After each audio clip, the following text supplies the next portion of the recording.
ఈ దేశంలో ఏ రాష్ట్రంలోని ముఖ్యమంత్రి కూడా రైతుల పాస్ పుస్తకాల మీద ఫోటో పెట్టుకోవాలని ఆలోచించారు. వాళ్ళు ఫోటో పెట్టుకోవాలని అటువంటి వికృతమైన అడ్డమైన ఆలోచన జగన్మోహన్ రెడ్డి గారికి వచ్చింది. అసలు నువ్వు ఎవరో చెప్పడానికి జగన్ ఫోటోలు ఎక్కడ వేయాలో ఎక్కడ వేయకూడదో సుప్రీంకోర్టు క్లియర్ గైడ్ లైన్స్ ఇచ్చింది. గవర్నమెంట్ కి ఎక్కడ ఫోటోలు వేసుకోవచ్చో, అంటే సీఎం గారి ఫోటో ఎక్కడ వేయాలో ఎక్కడ వేయకూడదో క్లియర్ గైడ్ లైన్స్. ఆ గైడ్ లైన్స్ ప్రకారమే జగన్ గారి ఫోటో పాస్బుక్ మీద పెట్టినారు. ఇది చూడు, మద్రాస్ హైకోర్టు జులై 2025లో రీసెంట్ గానే సీఎం గారి ఫోటో గవర్నమెంట్ స్కీమ్స్ లో ఉండకూడదు అని రూలింగ్ ఇస్తే దాన్ని సుప్రీంకోర్టు కొట్టివేసింది. నువ్వెవరు వేసావు చెప్పడానికి? మేము క్లియర్ గైడ్ లైన్స్ ఎక్కడ ఉండాలో ఎక్కడ ఉండకూడదో క్లియర్ గా చెప్పాంలేని కొట్టివేసింది దాన్ని. ఏదైనా విషయం గురించి మాట్లాడేటప్పుడు దాని గురించి కొంచెం రీసెర్చ్ చేసి మాట్లాడు. మన దేశంలో ఇన్ని కోట్లు ఉన్నాయి.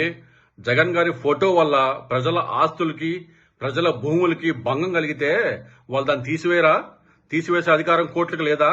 మరి ఎట్టనే నీలాగనే టీడీపీ వాళ్ళు జనసేన వాళ్ళు జగన్ గారి ఫోటో వేయడం తప్పని చెప్తా ఉన్నారు కదా. మరి పబ్లిక్ లిటిగేషన్ వేయడానికి సుప్రీంకోర్టులో డబ్బులు లేవు మీ దగ్గర? ఒక పిల్లు వేయపోయారా? సుప్రీంకోర్టు 2016లో guidelines for content regulation on government advertising అని చెప్పి ఒక ఫ్రేమ్ వర్క్, ఒక గైడ్ లైన్ ఇచ్చింది. ఆ గైడ్ లైన్ ప్రకారమే పబ్లిక్ సెక్టర్ యూనిట్లు, గవర్నమెంట్ బాడీస్ అన్ని నడుచుకోవాలని చెప్పి చెప్పింది. ఇది చూడు, గవర్నమెంట్ కి సంబంధించిన ఏ స్కీమ్ లో అయినా సరే ప్రధానమంత్రి, చీఫ్ మినిస్టరు, ప్రెసిడెంట్, గవర్నరు ఈ నలుగురు ఫొటోస్ వేసుకోవచ్చు. కాబట్టి ఈ ల్యాండ్ టైటిలింగ్ యాక్ట్ అనేది జగన్ గారి ప్రభుత్వంలో వచ్చిన ప్రోగ్రాము. ఆ ప్రాజెక్ట్ కి సంబంధించిన పాస్బుక్ల్లో కవర్ పేజ్ మీద జగన్ గారి ఫోటో ఉంటే తప్పేంటి? సరే, పాస్బుక్ మీద జగన్ గారు ఫోటో పెట్టిన ఉద్దేశం చెప్తా విను. జగన్ గారు ఆ సమయంలో సీఎం. ల్యాండ్ టైటిలింగ్ యాక్ట్ అనేది భూమికి సంబంధించింది. భూమి అంటే వెనుకబడిన వర్గాలకి, ఎంతో మంది పేదలకి అదొక భద్రత.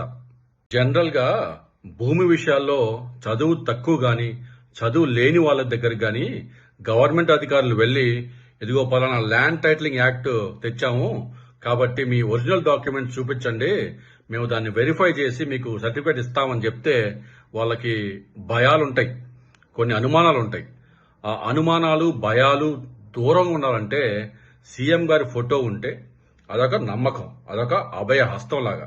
అంటే ఇది గవర్నమెంట్ స్కీమే కాబట్టి మనం మన డాక్యుమెంట్స్ వాళ్ళకి చూపియచ్చు అని నమ్మకం ఉంటది. ఇదే సుప్రీంకోర్టు కూడా చెప్పింది. ఎఫెక్టివ్ మెసేజింగ్ కోసం ప్రైమ్ మినిస్టర్, చీఫ్ మినిస్టర్ ఫోటోలు వాడుకోవచ్చు.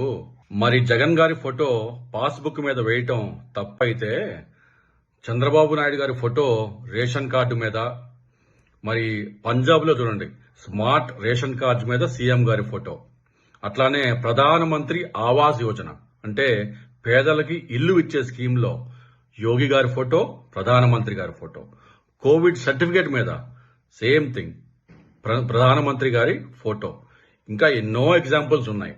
ఇవన్నీ సుప్రీంకోర్టు గైడ్ లైన్స్ ప్రకారమే చేసినారు. ఏదో నీ ఛానల్లో థంబ్నెయిల్ క్రియేట్ చేసినట్టు జగన్ గారు పాస్బుక్ డిజైన్ చేశారనుకున్నావా? ఎన్నో రూల్స్, లీగల్ కాంప్లయన్స్లు చెక్ చేసిన తర్వాతే పెద్ద గవర్నమెంట్ యంత్రాంగం నిర్ణయాలు తీసుకుంటది. కొంచెం తెలుసుకో.